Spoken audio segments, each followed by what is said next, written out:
Horror movies are a genre that's constantly changing, constantly adapting to the fears of a new era. From silent screams to universal monsters and more modern elevated horror, here is the evolution of one of the world's most versatile genres.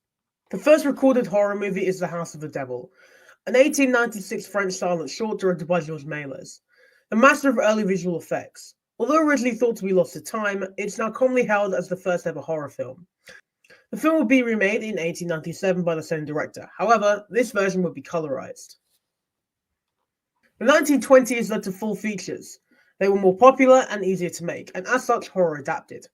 And many classic and groundbreaking films will begin to emerge, including Nosferatu, one of the most groundbreaking horror and vampire films to date, which recently got a remake, The Cabinet of Dr. Kalahari, which set the bar for the genre to come, and The Phantom of the Opera, which is an entirely different experience as a silent short film. In the 1930s, the genre changed once again with the release of Universal's Dracula, which changed the genre. It was a groundbreaking film, spawned a 5-movie franchise, and led to the release of several other monster films under the Universal banner. Frankenstein is another one which came from this era. It's an amazing story of life and, well, death. Finally, The Invisible Man is an amazing presentation of early visual effects and horror, with the effects used to create The Invisible Man still looking phenomenal in modern day. This film would also spawn a franchise, however, each movie had a different Invisible Man, and would be loosely connected. Most of these films would be remade. However, what's special about them is that the characters and actors would cross over and play different roles within the universe.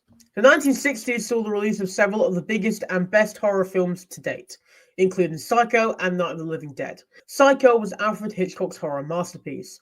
Released on the 15th of September 1960 and released to critical and financial success, the film spawned 3 sequels and a remake in 1998. The film also received a 5-season TV show in the Bates Motel, which premiered in September of 2013. The original film is held as one of the scariest and best films of all time. Night of the Living Dead is George A. Romero's zombie sensation. It was a smash hit and one of the best horror films to date.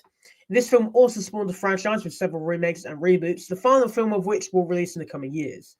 Though many may have not seen the original film in full, you may have seen it in other movies due to its public domain status, which led to it showing up in several other popular horror films such as Haunt, Terrifier 2, and Shaun of the Dead. A decade after the release of Psycho, a new era of horror began. This was the era of slashers. This era was prominent with movies featuring an oftentimes masked killer chasing or hunting down a group of teens for seemingly no reason. The most popular films of this genre being John Carpenter's Halloween, the 1978 slasher film, which was famous for introducing the world to Michael Myers. The film was spawned a franchise currently consisting of 13 entries, some of which are better than others. Black Christmas, the 1974 film credited with creating the genre, and Friday the 13th, the 1980s smash hit horror film which introduced the world to Jason Voorhees, and despite not being as good as the others, still remains a landmark in horror history. After already creating one of the biggest franchises in the world with A Nightmare on Elm Street, Wes Craven moved on to helming a series which would change the genre forever. Scream. It released on the 20th of December 1996 and was a financial and critical success. It spawned a franchise with each film criticizing a different aspect of horror. The series helped introduce meta horror, which would spark the more teen-oriented horror of the late 90s, with films such as I Know It Did Last Summer and Urban Legend. This was until the 2000s, when horror films would take a very different approach. The early 2000s were a strange time for horror, as they were moving on from the more teen-oriented films of the late 90s to a more dark and violent era of horror. Several big films during this time which changed the genre were films such as 2000's Saw, which follows the story of 2 men trapped in a room by a sadistic serial killer. He wishes to test their will to live. Meanwhile, there's a detective attempting to figure out their location and put an end to these crimes. The film would spawn a franchise currently consisting of 10 entries, with a possible 11th entry still in the air. And Hostel, which follows 3 backpackers drawn to an Eastern European country with the promise of sex.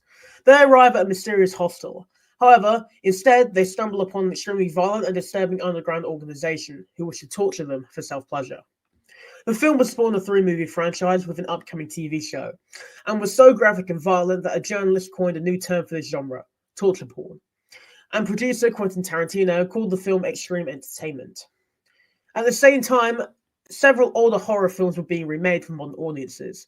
Several of the biggest remakes included Friday the 13th in 2009, which would mold together the first 4 films into a single film, and would turn Jason Voorhees into a true monster, and the Texas Chainsaw Massacre, which released in 2003. It still maintains similar elements to the original, including the art housey elements. However, it differed in several other elements, including extreme gore. The 2010s saw the return of ghosts and the paranormal. This was shown through franchises such as Paranormal Activity, a series which shows the lives of several people being haunted by supernatural beings through security cameras. The Conjuring, which follows the several outings of paranormal investigators Ed and Lorraine Warren, and Insidious, which follows the hauntings and possessions of a family connected to an otherworldly dimension full of demons. The late 2010s to the early 2020s saw the rise of a new form of horror, where the horror is combined with an important message or deeper theme. An example of this is Get Out, which saw a young man lured into the house of a secret group of people who want his body. This film was directed by Jordan Peele, and this film would tackle race relations and race-related issues. The Substance, which follows an aging actress, Elizabeth Sparkle, as she discovers an elusive substance, which promises a new chance at life. This film was directed by Coralie Fargette, and perfectly attacks the way older women are treated in Hollywood. However, this isn't where horror stops, as it has continued evolving. The current era of horror is popularizing something done in the genre ever since the 90s, with requels. A requel is a reboot and a sequel. In easier terms, it's a movie that continues the story of a franchise while introducing a new element. Oftentimes, these movies will ignore the rest of the franchise and solely be a sequel to the original. An example of this is the recent Halloween trilogy, with it following an older Laurie Strode against Michael Myers, meanwhile introducing Laurie's daughter and granddaughter, who both assist her in defeating Michael Myers. Oh, and Corey's in there too. Another example are the recent Scream movies, which introduced us to Sam, the daughter of Billy Loomis, and her group of friends, who become the new victims of Ghostface, while also reintroducing us to Sidney and the gang, who help them in defeating the new era of Ghostfaces.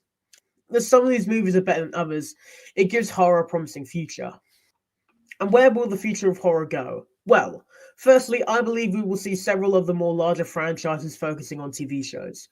We've already seen it with the recent Chucky show, which lasted 3 seasons before being cancelled, Hannibal, and the Scream TV series.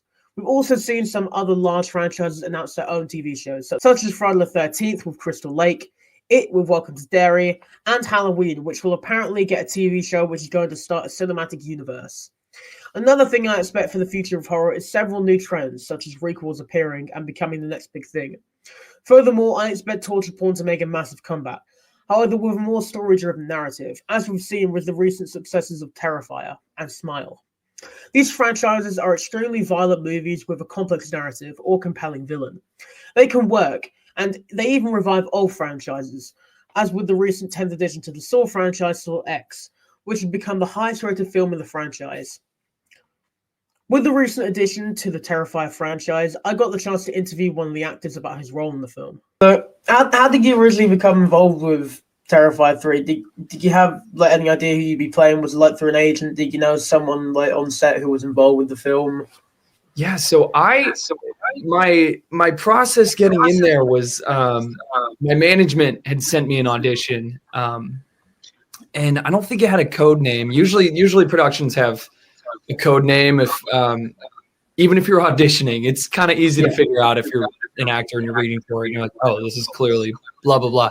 But I think it just said Terrifier, and I was like, oh no, I wasn't sure if that those movies are scary, and I'm a big horror movie fan myself, but I was just kind of like, oh boy, I don't know if I fit, I don't know what, and I hadn't seen them, but I was familiar with Art the Clown, so I from there went and read. I put myself on tape, and I put myself on tape, and I think I read a few times. I read quite a few times. There were a couple callbacks. And that was very fun. But yeah, that was kind of my introduction into it. And the audition process is so scary because you don't want to get your hopes up. But I feel like every time you read, you fall more in love with the possibility of, could this be mine? Is this going to be, I want it this way. This could be really fun. Thank God it just kind of, they seemed to like me. So I kept going forward and got down to the point where Damien had a personal call with me, and he just kind of ran the whole project past me. And then he told me about the death scene, and I was like, oh boy. And he let me think on that. He was like, no pressure, but you just let me know how you feel about that. And I just knew it would be epic, so I couldn't say no at all. Yeah, that's great. But speaking about Damien, like himself, what was it like working with him as like a director? Because he, of course, like does a lot of the practical effects for the films and stuff. So how was it like working with him on like, your kills specifically and stuff? Yeah, dude, he is just incredible, man. Like one of the most multi-talented people I've ever had the pleasure of working with.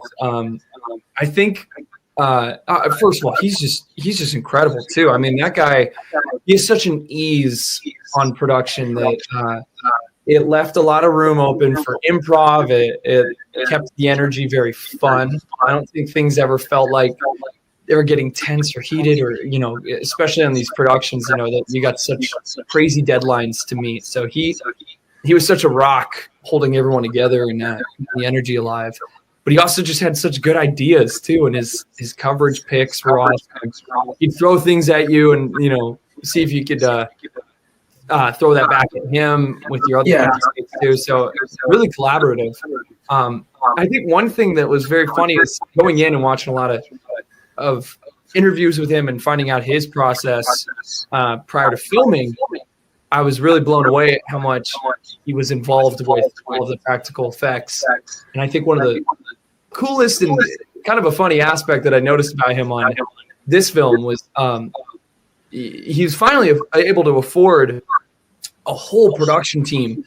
So a lot of the weight was being carried by really incredible artists rather than just himself. So there are here and there times where it was like I could tell he wanted to get his hands in there on whatever effect he was working with, but he had really incredible hands there and talented artists to carry some of that weight, like I said. So he got to just sit in Video Village and then walk next to the camera and be with us actors. But it was awesome. There, literally, whenever David, who plays Art, comes out in makeup, Damien will just come up and he'll kind of adjust a few things and he'll perfect it, just to his taste that he's so used to with creating art. And so, man, I mean, he's really just incredible. He's got such a good eye for all these effects and all these crazy things. And I mean, he's just a master at stuff. So even shooting the death scene, I just remember he's just all the particular fine details he just doesn't miss. And he's such a good leader with the Tinsley Studio makeup team. They're all incredible. So yeah, man, he's just a master. Yeah, I mean, when I first watched this movie, when it got to some of the kills in the movie, I was really shocked because some of them are so much more gorier than the second movie, which I didn't even know how they were going to top. Because that movie had some really gory kills itself, and then of course the first movie had gory kills itself, which the second movie topped. So I was like, how are they going to top this? And it's also a Christmas movie. Yeah. It's crazy. It's crazy. You know what? I think the strangest thing is that being involved in it, I think I'm a little bit desensitized to at least some of what I witnessed on set. Because, you kind of see through a lot of the effects, but it was the scenes that I wasn't involved with that same reaction to Terrifier 2 that I was like, oh my goodness, oh, crazy. But I think that's just some of the movie magic that, spoils some of the fun as being a viewer, but that's also just the magic of movies. It's all those particular little puppetry machine and blood gag effects that you just get to witness them crafting, and it's amazing. It's so incredible. Yeah, I mean, so with of course the whole franchise as a whole, you said you were familiar with it. Did you know that your kill would be probably, well, in my opinion, one of the most goriest in the franchise?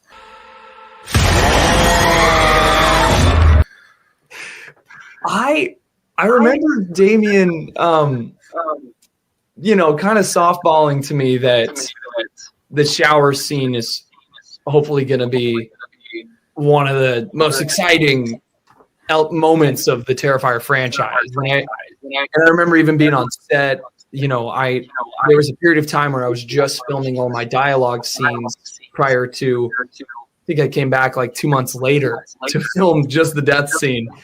And everybody on crew and all that just was like, you ready to shoot the shower scene? Like they were just stoked. I'm very excited.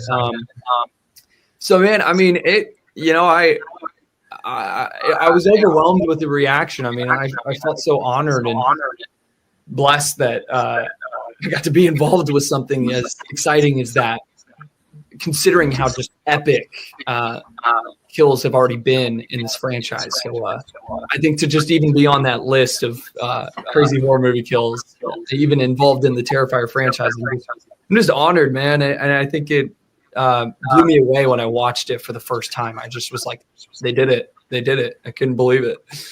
Ultimately, whether horror becomes more extreme or more tame, audiences will continue to watch it, and it will continue to be one of the most versatile genres and most popular genres in the world.